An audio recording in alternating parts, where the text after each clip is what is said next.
Welcome to The Loving and Effective Parent. My name is James Shaver. Today's video is part 1 in a video series on consequences. If you haven't seen it already, there's a short introduction video you should watch first. It's under 3 minutes and it gives a quick and helpful overview of the entire series. Okay, let's get started with today's video. Consequences, their real purpose. To really understand consequences and their purpose, we need to understand something else first.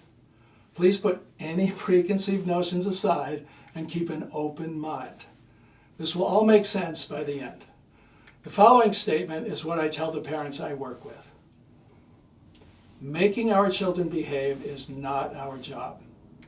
That is actually our children's job. It is their job to make themselves behave. Our children are responsible for their own behavior, choices, and attitudes. Think about that for a moment. Making children behave is not our job. That's their job. They need to make themselves behave and take responsibility for themselves. Now, I hope you're not saying rude things about me in your head right now.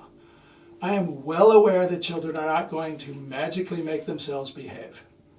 Anyone who has ever tried to parent a real child knows that is not going to happen all by itself. But it can happen if we do our job. Stick with me here. Our job is to make sure our children understand, accept, and actually do their job. Our job is to give our children whatever help they need to learn how to make themselves behave and take responsibility for themselves. That's pretty much the whole purpose of discipline. Consequences are a huge part of that. And using consequences can start with toddlers. But very gently and carefully at first. We must be careful not to target behaviors they don't really have a whole lot of control over yet. That never goes well. But before we get into what using consequences might look like, I want to point out that most misbehavior in young children comes from unmet needs. Unmet needs that they are trying to get met. The research is pretty clear on that. But there are other reasons as well. The child might not even know their behavior is inappropriate or wrong. Maybe we have not given our children the guidance and help they need to behave better. Maybe our expectations are too far ahead of our children's developmental abilities. And sometimes our children just don't want to do what we ask them. I know I'm not the only parent who has ever experienced that last one. So, before we start handing out consequences, we need to do our due diligence first. We need to connect with our children and find out what's really going on before we mindlessly react and make things worse. Is there an unmet need driving this misbehavior that needs to be taken care of? Are we calm and thinking clearly? In this video, let's assume we've already done that, so that we can focus on why and how appropriate consequences can help our children make themselves behave and take responsibility for themselves. Spoiler alert, that is the purpose and goal of our consequences, to help our children make themselves behave and take responsibility for themselves. Obviously, children are not born knowing how to make themselves behave or take responsibility for themselves. We have to help them. We have to show them the way. We gently guide and teach and encourage and mentor and love our children. All of that good, positive parenting stuff. We model what we are expecting from our children because that is how they learn, especially in the early years. And then we lean back and enjoy years of conflict-free cooperation and compliance. Yeah, I know. It turns out most kids worth keeping are going to give us some kind of pushback. They are going to test us in inconvenient, frustrating, and sometimes hilarious ways. They are going to challenge us and our authority. And that's okay. Actually, it's good. We want our children to have a little personality and character. We don't want them to be pushovers, not even for us. We want them to be able to think and stand up for themselves and push boundaries. Unfortunately, some of us get all bent out of shape when our children push back or misbehave, especially if they do it all the time. But if we're not careful, we end up letting our children's misbehavior become our problem. We take on that burden and responsibility. That's completely backwards. When our children misbehave, that should be a problem for them, not for us. That is their responsibility, not ours. Consequences are our most effective tool when it comes to keeping the problems and responsibility of misbehavior where they belong, with our children. Well thought out consequences are brilliant at handing that kind of stuff back to our children. That is why the purpose of a consequence is not to make or force our children to behave. Consequences are not some kind of blunt instrument designed to pound our children into compliance from the outside. Consequences are way cooler than that. They are designed to work from the inside. As I mentioned before, the real purpose of a consequence is to help our children learn how to make themselves behave. The real purpose of a consequence is to teach and train our children how to take responsibility for themselves. When done right, consequences are one of the best learning by doing approaches there is. And learning by doing is how life works on planet Earth. We can't really know how to do something and really understand it until we actually try doing it. That's where and when the real learning begins. Think about anything you've learned how to do in life. That first time you really tried it, that's when you really started to learn. An effective consequence puts children in a situation where they have to figure it out. They have to take responsibility for themselves, and they have to direct their own behavior accordingly. That is learning by doing at its very best. In the following examples, look for how the consequence keeps the responsibility with the children. Watch for how the consequence gives the children an opportunity to learn how to make themselves behave and take responsibility for themselves. Also, pay special attention to the parents' approach and attitude towards their children when using consequences. Our attitude and behavior can be the difference between success and failure. Okay, first scenario.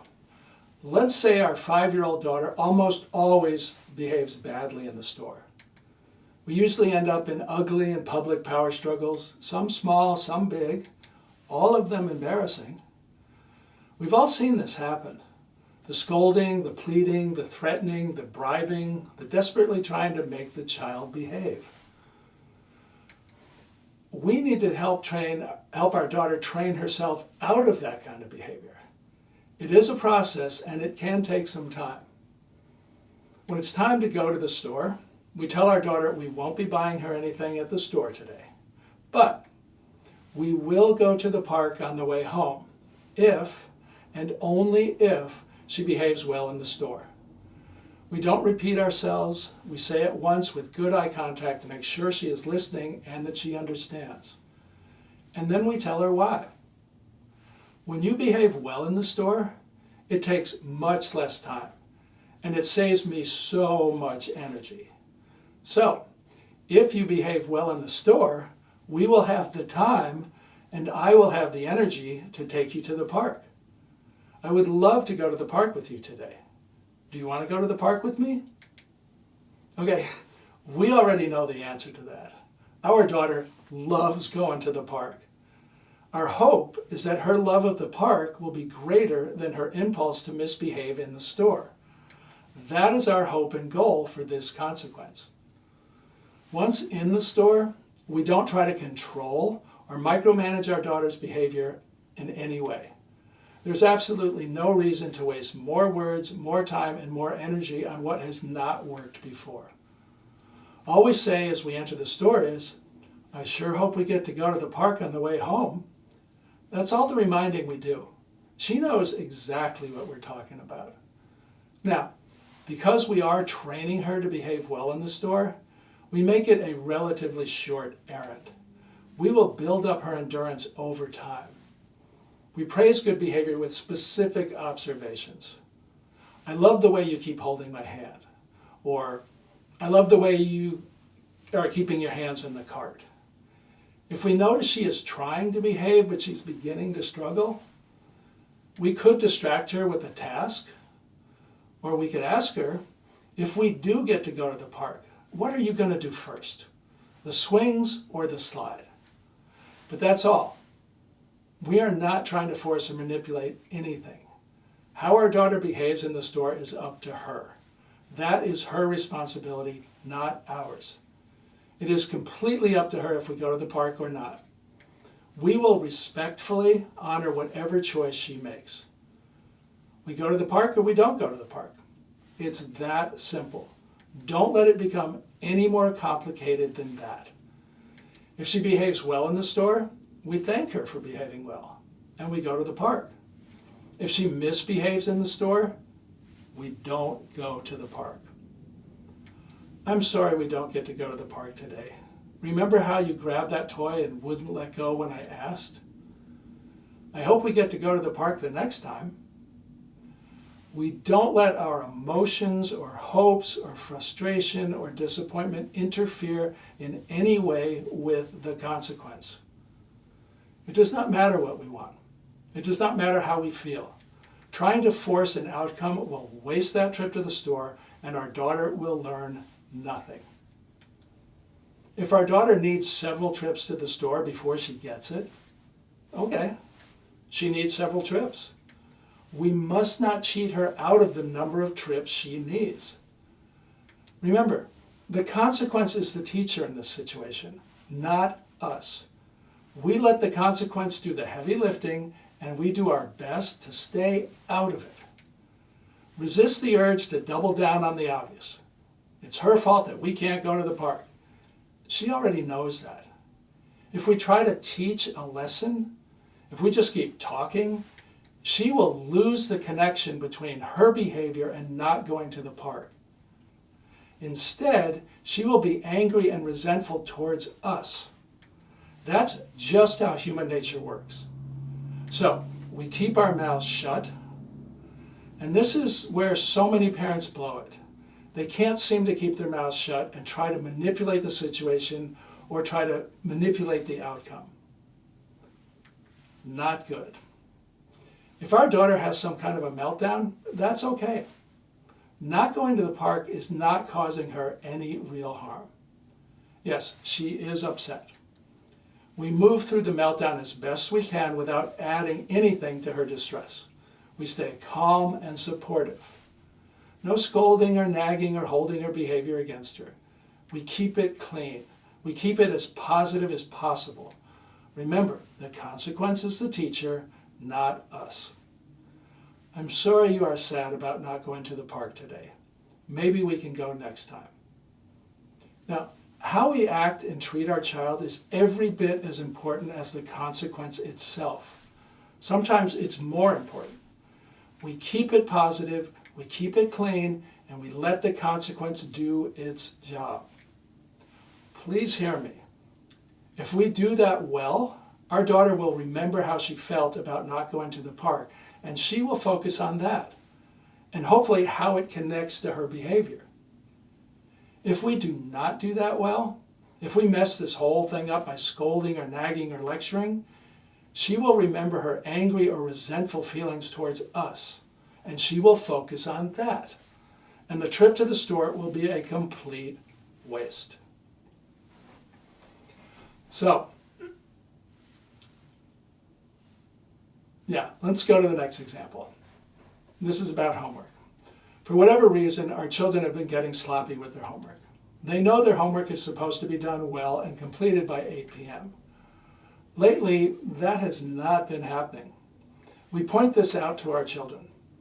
Whenever we want our children to do something or not do something, we always start with a respectful request or conversation. If that does not work, we do not try to make or force anyone to do anything. We do not get sucked into arguments or power struggles. The homework situation is their problem, not ours. There's no reason we should waste our precious time and energy fighting over it.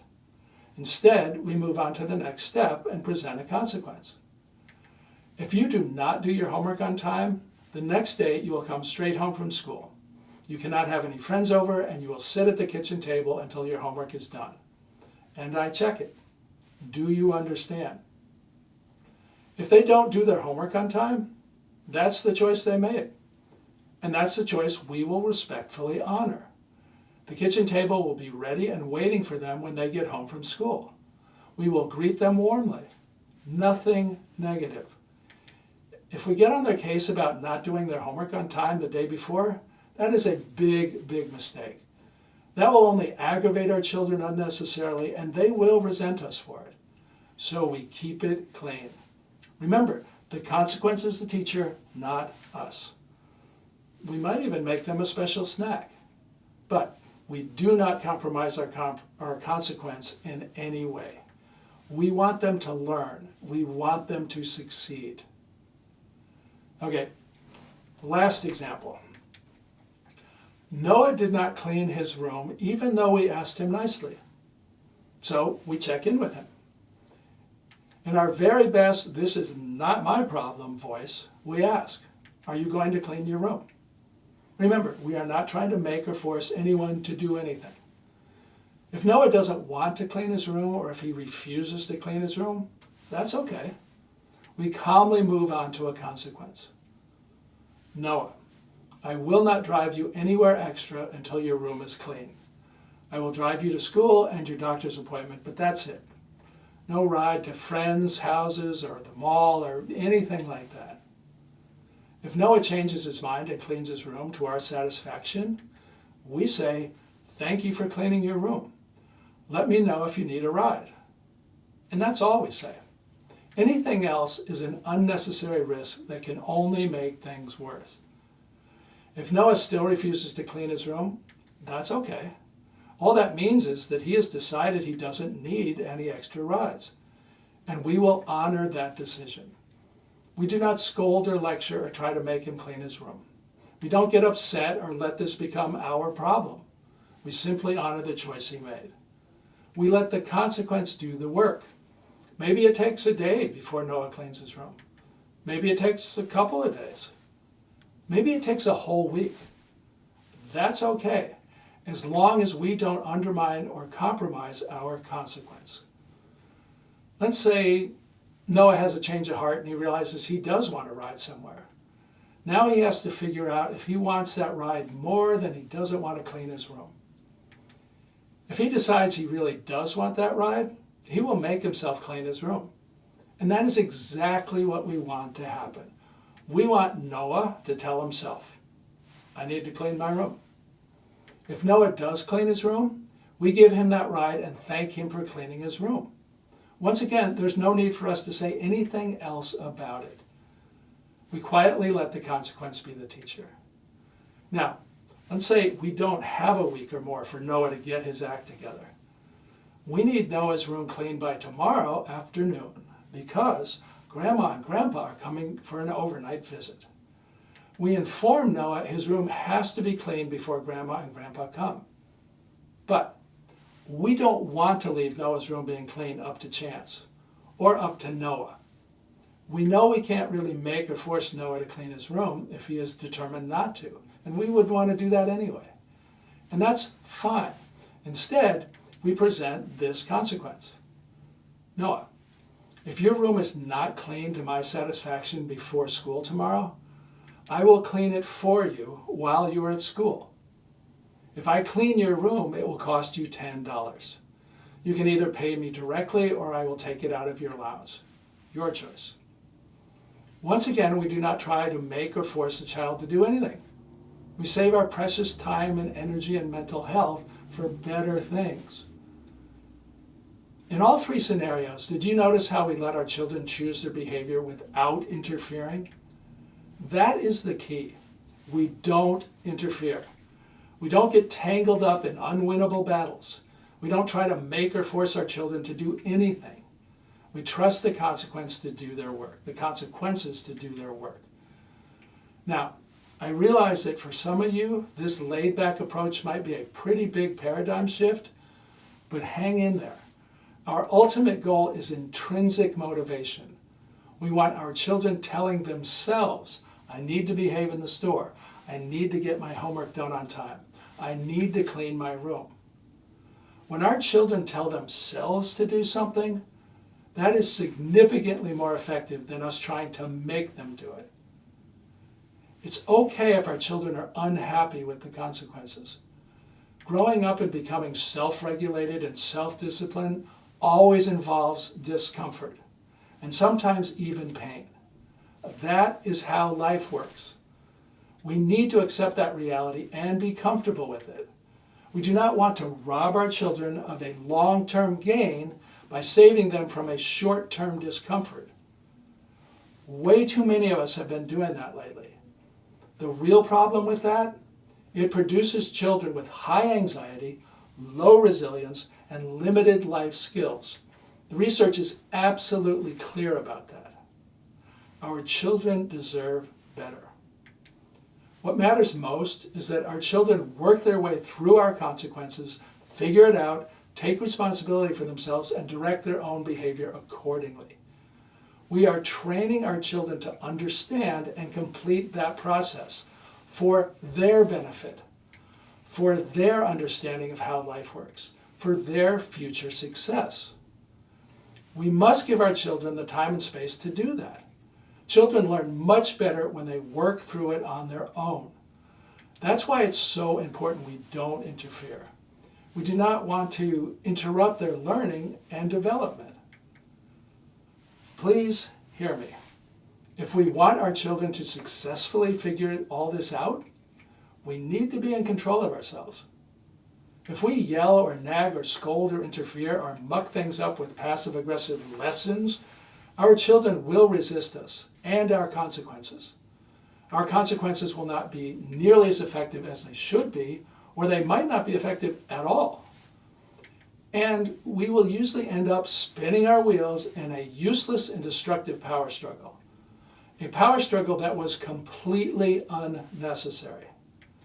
But if we are calm and respectful, if we are consistent and always follow through, if our tone of voice, our body language, and our actions suggest that we are on our children's side, that we want them to succeed, our consequences will be much more effective. For many of the parents I work with, getting this right is what determines their success or failure. This is that big of a deal. Later on in the video series, we will look at what to do when a consequence isn't working, or when it needs to be adjusted, or when our children are resisting or fighting it. But for now, focus on how a consequence keeps the responsibility where it belongs, with the children. In the first example, it's our daughter's responsibility to behave well in the store. She has to make herself behave in the store if she wants to go to the park. She has to do that on her own. She has to get control of her impulses and emotions. She has to develop that self-control and self-regulation. In the second example, it is our children's responsibility to get their homework done on time.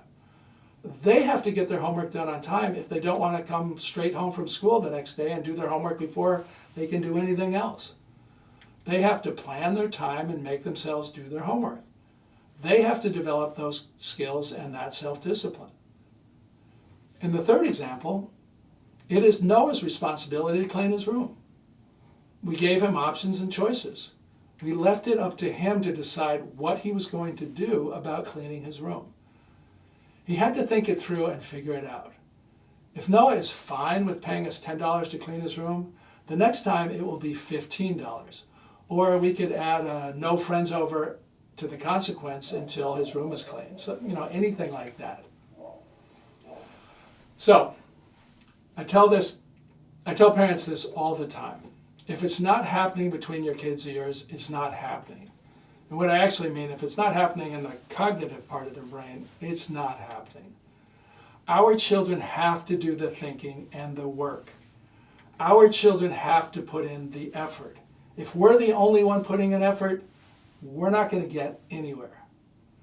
So our children will only put in that effort if we give them the appropriate consequences and always follow through.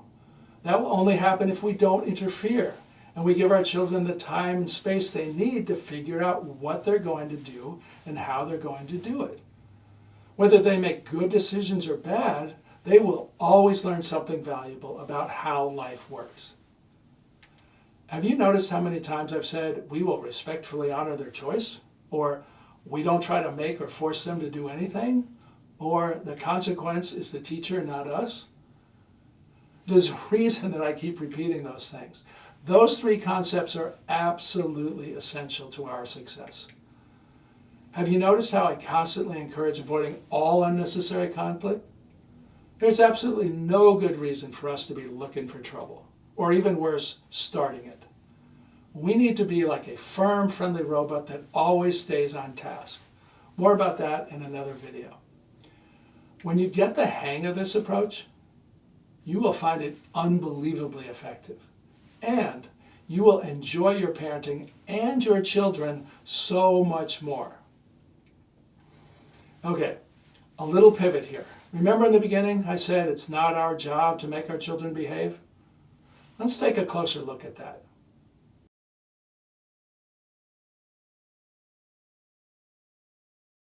Okay, number one, the wrong battle. When we participate in trying to make our children behave battles, we actually legitimize those battles in the eyes of our children. We have inadvertently reduced parenting to a battle of wills or a game of wits. The unspoken agreement? We are going to try to make our children do what we want them to do, and they are going to try to do what they want to do. The child's focus is no longer on learning how to behave or how to be responsible. The child is now focused on what they want to do or what they can get away with. The battle of wills and the game of wits has begun. Number two, the wrong message. When we try to make our children behave, we communicate the wrong message. Most children will internalize the meaning of our actions as, I don't believe in you. I don't believe you are smart enough or capable enough or good enough to do the right thing. That is why I have to make you do it. That is the last thing we want rolling around in our children's heads. When we encourage our children to learn how to make themselves behave, we communicate the opposite message. I believe in you. I believe you're smart enough and capable enough and good enough to figure this out and do the right thing. That is exactly what we want rolling around in our children's heads. Number three, the wrong parenting style. Making children behave is what authoritarian parenting is all about. Compliance is much more important than relationship. Countless studies have shown that authoritarian parenting gets lousy results in the long run, and it damages relationships. Authoritative parenting, on the other hand, gets the best results of all the parenting styles. Authoritative parenting balances boundaries and rules with caring relationships. Effective discipline and compliance and genuine connection are both highly valued. Why do you think I chose the name The Loving and Effective Parent? Number four, the wrong learning process. When we try to make or force our children to behave, we almost always trigger their fight or flight response.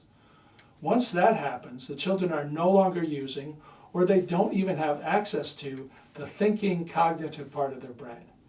Instead, they are now operating out of the reactionary feelings part of their brain. We don't really have time to get into all of that right now, but the important thing to remember, our children's ability to learn has been shut down and nothing good is going to happen until everybody calms down. Consequences, when done right, have the opposite effect. Our children have complete freedom and access and actually use the thinking part of their brain. Boy, I kind of blew that. The lessons learned from these consequences tend to go deep and can last forever. So, a consequence well done falls in line perfectly with how the brain best learns. Hope I recovered. Okay, 5, the wrong target. Behavior is important, but what drives that behavior is far more important. Behavior is a surface issue. What drives that behavior happens internally, below the surface, in our children's heart, mind, and will. That's the real target. That's where we must connect with our children and hold them accountable for their behavior.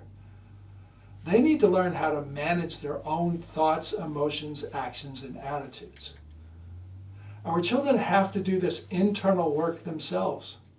We cannot do it for them. They have to figure it out.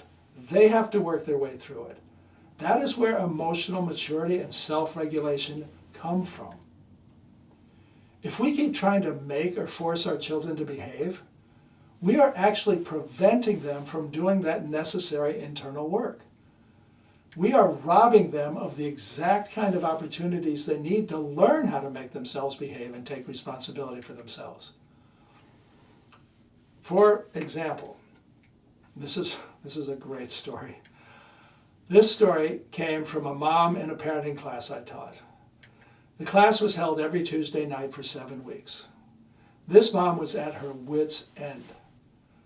Her 4-year-old son was wild and out of control most of the time. She felt like all she ever did was yell and punish him, but nothing seemed to work. She was desperate. The 3rd or 4th class in, this mom could not wait to share with us what happened.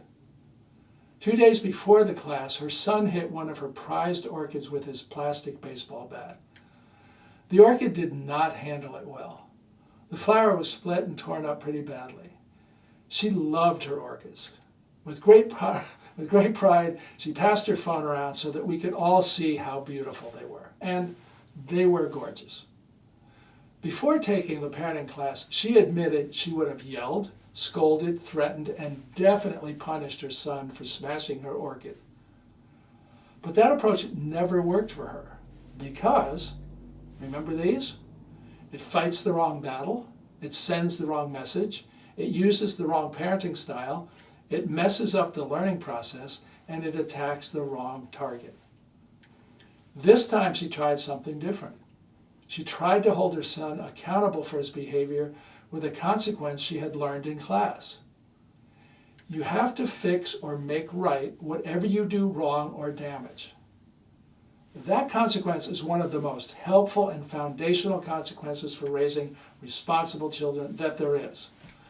Can you imagine a world where everyone fixed or made right what they did wrong or damaged? How great would that be? I would love to live in a world like that. Okay, back to the story. We don't live in a world like that, but we can be a part of it. The mom stayed as calm and in control of herself as she could. She got down to his level and looked him in the eye. What are you going to do about my orchid? How are you going to make that right? Her son was totally caught off guard. He normally would have tried to run away or fight back, but there was nothing to fight. Where was the yelling? Where was the anger? Where was the punishment? Instead, she gave him some time to think it over in his room. This had never happened before. She could hardly finish the story without getting emotional. About 10 minutes later, her young son came to her with a very serious look on his face. She had never seen him like this. He had obviously given this some deep thought. He thought maybe they could tape the flower back together, and he held up some Scotch tape he had in his hands. She had to turn away. She didn't know if she was going to laugh or cry. She did not want to embarrass her little man. She could not believe what she was seeing. Here was her wild, out of control, bouncing off the walls and careless son, gently holding tape in his hands. So serious, so tender, so hopeful. He knew how much his mom loved her orchids. This was new territory for him. Up to this point, he had never thought about the damage he caused with his careless actions. He had never thought about fixing something he had broken. Being yelled at and punished never made that kind of a thinking or caring connection for him. Let me say that again. Being yelled at and punished never made that kind of a thinking or caring connection for him. Being yelled at and punished never made him think about changing his behavior. Now everything was different. There are so many stories just like this orchid story, and they all reveal the exact same thing. An effective consequence can have a dramatic effect on how children think about their behavior or misbehavior, and also the relationship with their parents. By the last session of this parenting class, the positive changes in this mom's relationship with her son and his behavior were unbelievable. Excuse me. It was a complete turnaround. She had a whole new way to connect with and discipline her son. Her confidence as a parent went sky high.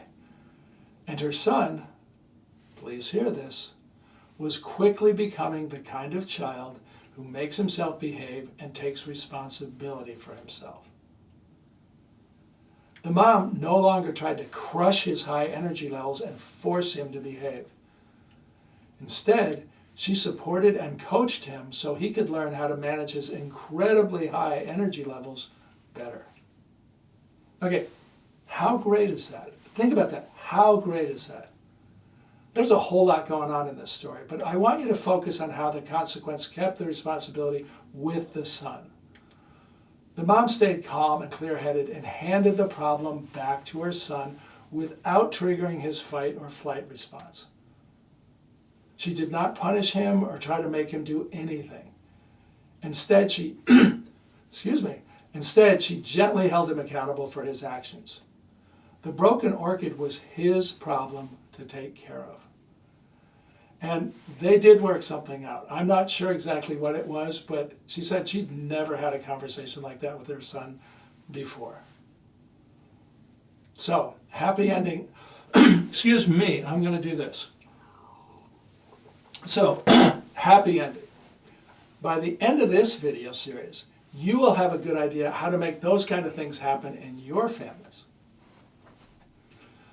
So, what do you think? Can you picture yourself calmly and effectively using consequences like that?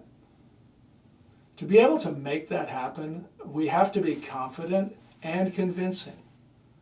When our children look at us, they need to see there's no possibility of us not following through. And we also need to have some skills. And skills can be learned.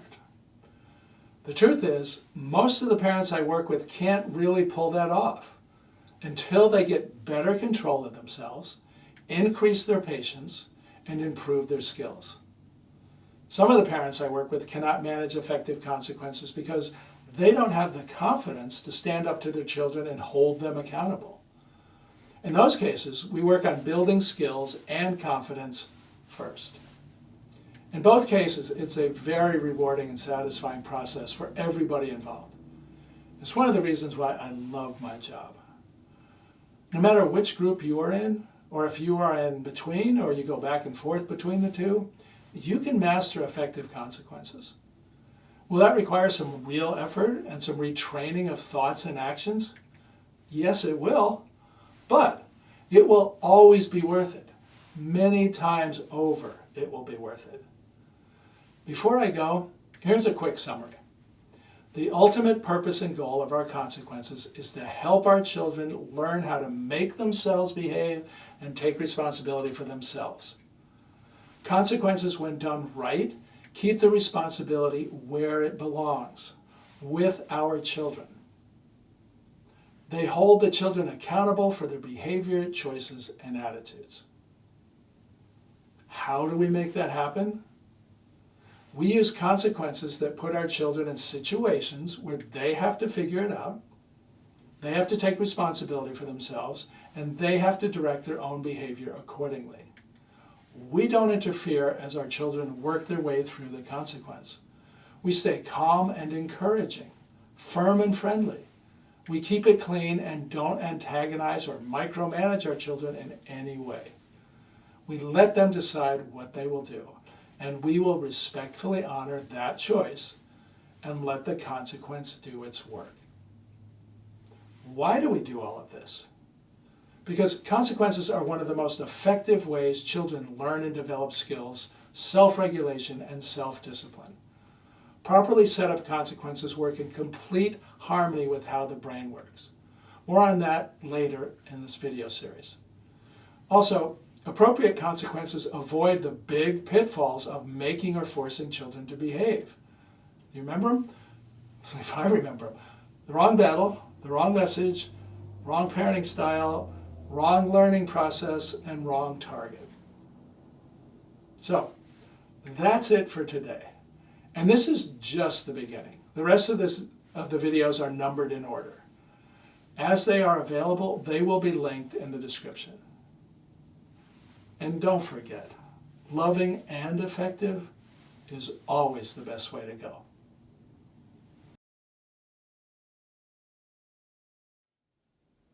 One more thing before I go. I'm pretty excited about these videos. If these videos helped you, could you please help me spread the word? I'm not great at social media, but together we can really make a difference. Think of all the families we can help and encourage. So please like, subscribe, and definitely share. That's the most important. I can't do this without you. Thanks.